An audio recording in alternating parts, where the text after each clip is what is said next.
Education টিকে চামচালে সকলোকে স্বাগতম জনাইছোঁ। এটা কনফাৰ্ম নিউজ আৰু মিউচুৱেল ট্ৰান্সফাৰ সম্পৰ্কে আমাৰ এমপ্লয়ীবোৰৰ মাজত কেতিয়াৰ পৰা হ'ব, কি নিয়ম থাকিব, গোটেইবোৰ ডিটেইলছত এইটো ভিডিঅ'।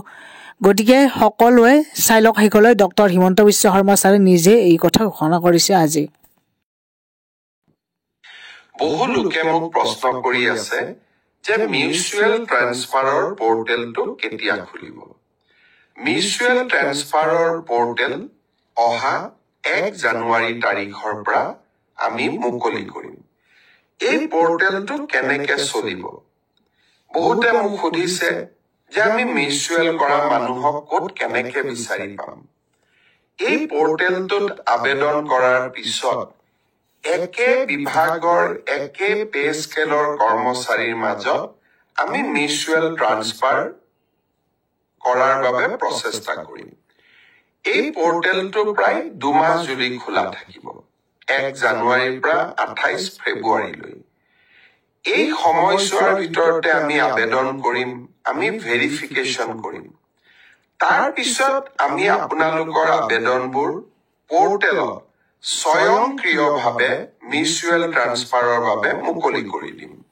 আৰু এটা কম্পিউটাৰ প্ৰণালীৰ মাজেৰে স্বচ্ছতাৰ মাজেৰে এই মিউচুৱেল ট্ৰান্সফাৰ হ'ব।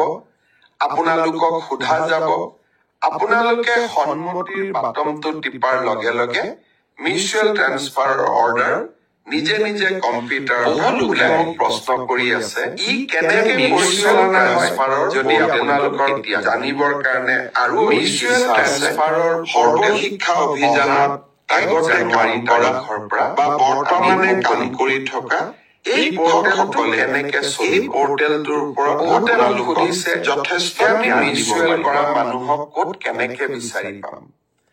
এই পৰ্টেলটোত আবেদন কৰাৰ পিছত একে বিভাগৰ একে পে স্কেলৰ কৰ্মচাৰীৰ মাজত আমি মিউচুৱেল ট্ৰান্সফাৰ কৰাৰ বাবে প্ৰচেষ্টা কৰিম। এই পৰ্টেলটো প্ৰায় 2 মাহ জুৰি খোলা থাকিব, 1 জানুৱাৰীৰ পৰা 28 ফেব্ৰুৱাৰীলৈ। এই সময়ছোৱাৰ ভিতৰতে আমি আবেদন কৰিম, আমি ভেৰিফিকেশ্যন কৰিম।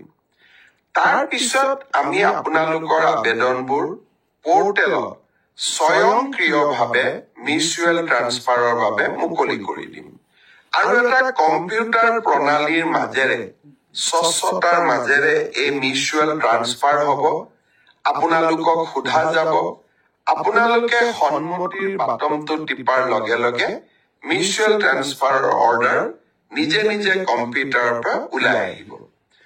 ই কেনেকৈ পৰিচালনা হয় যদি আপোনালোকৰ জানিবৰ কাৰণে আৰু অধিক ইচ্ছা আছে, সৰ্বশিক্ষা অভিযানত আগতে কাম কৰা বা বৰ্তমানে কাম কৰি থকা শিক্ষকসকলে এই পৰ্টেলটোৰ ওপৰত আপোনালোকক যথেষ্ট জ্ঞান দিব পাৰিব।